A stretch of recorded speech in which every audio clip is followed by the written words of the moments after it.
سلام اخواتي، مرحبا بكم معايا من مطبخي. ان شاء الله تكونوا كاع بخير وعلى خير. الوصفه تاعنا تاع نهار اليوم كما وعدتكم البنات غادي نشارك معكم لي بابا تاع لا باتيسري. هادو لي بابا تنجموا ترافقوهم تاني مع طاجين الحلو، وراني ديجا البنات حاطه في الوصفه تاع لي بابا بلا شابلور، يعني بالخبز المرحي، تجي رائعه مع طاجين الحلو. راني مشاركتها في القناه، اللي بغات الوصفه داك نخلي لكم الرابط تاعها في صندوق الوصف ان شاء الله. بلا ما نطول عليكم البنات، اليوم غادي نشارك معكم هذو لي بابا وتشوفوا الديكور تاعهم، ونفهمكم فاني توجور كيش نشاركوهم مع طاجين الحلو.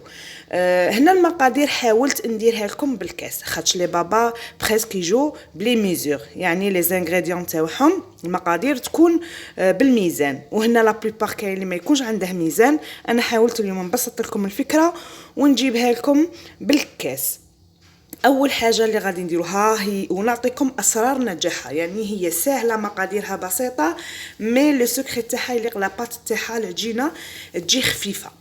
اول حاجه اللي عندي هنا عندي الفارينه، هنايا 100 غرام فارينه. هذا المقدار صغير راني باغي نمديه لكم، اللي يبغي مقدار كبير دوك نشوفوا شحال يقطع لنا، اللي يبغي مقدار كبير يدوبلي لا كونتيتي. عندي هنايا كاس ناقص 2 صباع تاع فارينه، كي وزنتها صبتها 100 غرام تاع فارينه. هنايا فوق النص غير بشويه تاع حليب، هذا الحليب راه دافي يكون تياد باش الخميره تخمر فيه. هنا عندي البنات مغرف تاع خماره، بيان سور تكون تاع الخبز. هنا عندي من 45 حتى 50 غرام اللي هي مغرف ثاني تاع دهان. هنا عندي البنات مغرف تاع حسل معمره مليح، واللي ما يديرش الحسل وما يكونش متواجد معاه يدير 2 مغارف معمرين مليح تاع السكر. وعندي حبه البيض، قرصه الملح، ولا فاني اللي يبغي يدير فيها لو زيت دو سيترون فاني يدير فيها. هنايا هذو مقادير بالنسبه للعجينه. ونروحوا تاني للشربات. نعرفوا لي بابا اللي يجوا مشربين مليح، الوغ نديروا الشربات هي الاولى ونخلوها تبرد، ومن يخرجوا من الفوغ ديريكتومون نديروهم في الشربات اللي يتشربوا مليح، وفاني نعرفوهم باللي يليق لهم كميه مليحه من الشربات. هنايا عندي كاس معمر تاع سكر، ندير فيه 4.5 كيسان تاع ماء. اللي يبغي يدير 4 كيسان يدير، انا باش ما تجينيش حلوه بزاف درت 4 كيسان تاع ماء. اون ترونش دو سيترون، قطعه تاع ليم، ونديروهم يغلو. كي يبدو يغلو نعدو 10 دقائق ونطفو عليهم.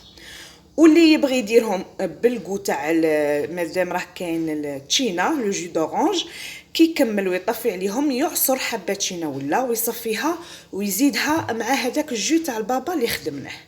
المهم مديتها لكم كفكره. شوفوا هنا البنات حطيت الفارينه تاعي، نزيد هنا الخماره نديروها، ونزيد عليها هذاك الحليب باش تخمر لنا. نعرفوا البنات الخماره السكر هو اللي يعاونها باش تخمر، انا اليوم كاني دايره الحسل ندير معاها الحسل هو اللي غادي يعاونها كيما السكر عادي كيما هاك. ونخلط، اللي يبغى يديرها في لو بيتران يديرها في لو بيتران، واللي يبغي يديرها غير بالباتور ولا بالليد يخبطها يديرها عادي. انا من كميه قليله غير بغيت نشاركها معكم، ما بغيتش نديرها في لو بيتران. هنايا جبت الباتور، ننصحكم البنات ما ديروش الفوي باسكو ديجا حصلت لي فيه. ندير هذه حبه البيض، واللي يبغي يدير بالباتور هادو اللي تصيبوهم في الباتور هما سبيسيالمون للعجينه اللي تكون خفيفه. دروك ندير قرصه الملح. البنات قعدوا معايا غادي نعطيكم واحد الملاحظه. هنا ندير قرصه الملح، وندير لا فاني، ندير كميه مليحه تاع لا فاني. ومن بعد ثاني نزيد، مهم هادو لي فوي اللي تخدموا بهم مليح، هما ماهمش كيما البيتران ما يوفوا بالغرض. ونزيد مغرف تاع الدهان، هنا مغرف تاع دهان من 45 حتى 50 غرام، مهم مغرف تاع ماكله تاع دهان. والملاحظه عفوا اللي بغيت نمدها لكم اللي هي ديروا كاس تاع فارينه، ما تقلعوش هذوك 2 صباع منه، على خاطرش انايا كانت عندي البيضه شويه كبيره، من قعدت نخلط فيها جاتني شويه جاريه. الوغ زدت قد مغرفه معمره سوكي كاس. الوغ ديروا كاس ديريكتومون نتوما تاع فارينه، ونقعدوا نديروا في هذا المغرف تاع الدهان ونباطو فيها حتى يتخلط لنا هذاك العجين تاع لي بابا نعرفوه يجي الاستيك، ونخلوه نغطوه ونخلوه يخمر. هو لو سكري تاعه في التخمر، يعني نخلوه يخمر مده معينه مليحه، ومن بعد نهبطوا له هذاك التخمير تاعه ونشكلوه في ليمول ونعاودو نخلوه يخمر بوغ اون دوزيام فوا عاد باش نطيبوه. هذه هو لو سكري باش تنجح لنا لي بابا تاعنا. هي البنات العجينه اللي تشكلت عليها، علاه قلت لكم اللي قد تجي شوفوا الاستيك كيما هاك. دروك نبلع عليها هذه وغادي تعطيني كي 6 حبات هكا تقريبا، يعني انا مانيش مسحقيه كميه كبيره. واللي يبغي يديرها ويديرها سبيسيالمون للطاجين الحلو يدير كميه ويديرها في الكونجيلاتور بلا ما يشربها، يعني ناشفه كي طيب يخليها تبرد مليح، يديرها في لي بواط ويكونجليها في الساعه تاع اللي يبغي يخدم بها ولا يحتاجها، يجبد بالحبه ولا اي كميه يحتاجها ويسقيها. فما كي يطيب لها سيرو يكون شويه عاقد ويزيدها شويه لاصوص تاع الطاجين الحلو ويسقيها. هذه كملاحظه. انا دروك غادي نبلع هنايا لي بابا تاوعي، خليهم يخمروا مليح مليح، ونطيب الشربات الثاني خليها تبرد، ونولو في الليمون التشكيله تاع الليمون تاعهم. هما البنات لي بابا تاوعي هنا خليتهم مده مليحه باش خمروا، قلت لكم العفسه في التخمير تاعهم. شا غادي ندير دروك كيما هاك غير بالمغرف، شوفوا كي يجوا. وراني دايره لابوش باش يعاونوني، تنجموا بالمغرف تقلعوا وديروا ديريكتومون مي تغبنكم. غادي نعمر هنا لابوش تاعي ونقبض لي مول، هاني دهنتهم دهنوهم مليح. هنا هادو الصغار ديروهم كيما لي بابا تاع لا باتيسري، وهادو تنجموا ثاني ديروهم كبار باش تحطوهم على طاجين حلو، يعني المول اللي تفضلوه ديروه. انا دروك ندير هذه الكميه هنايا ونديرها في المول. المهم نعمروا المول هنايا عند النصف، لاخاطرش غادي نعاودو نخلوها تخمر.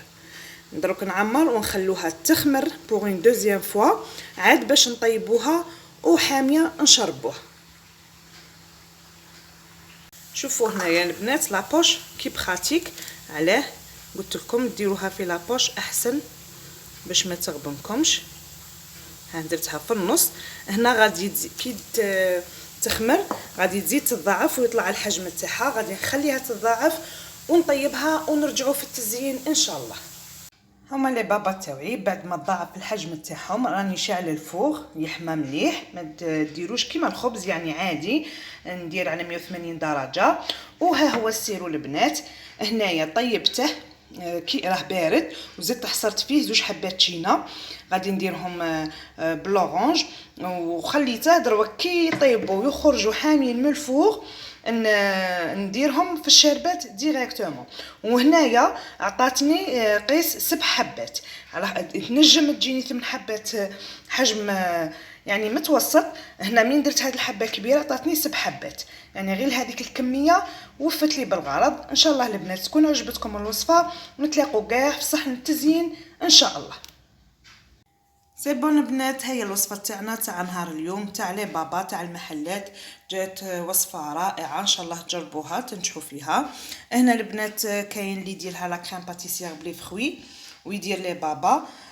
هنايا انا درت لي فخوي قبل كيما هاك، يعني طريقه تاع تزيين وحطيت البابا. هنا توجور كيما العاده نمد لكم الملاحظات كي تخرج حاميه من لو فور ونبغوا نشربوها بالخف ونخرجوها ونحطوها في يعني في المول اللي باغي نديروه فيه في الغام كان اللي باغي نقدموه فيه، خاطرش كون نخلوها بزاف تتفتت لنا ومن بعد عاد نقعدوا نسقوا فيها في الغام كان تاعنا. بغيت نمدها لكم كملاحظه باش ما تغبنكمش، وغادي نقسم معكم حبه تشوفوها ان شاء الله. شوفوا لي بابا تاعنا كي يجوا خفاف ويجوا مشربين.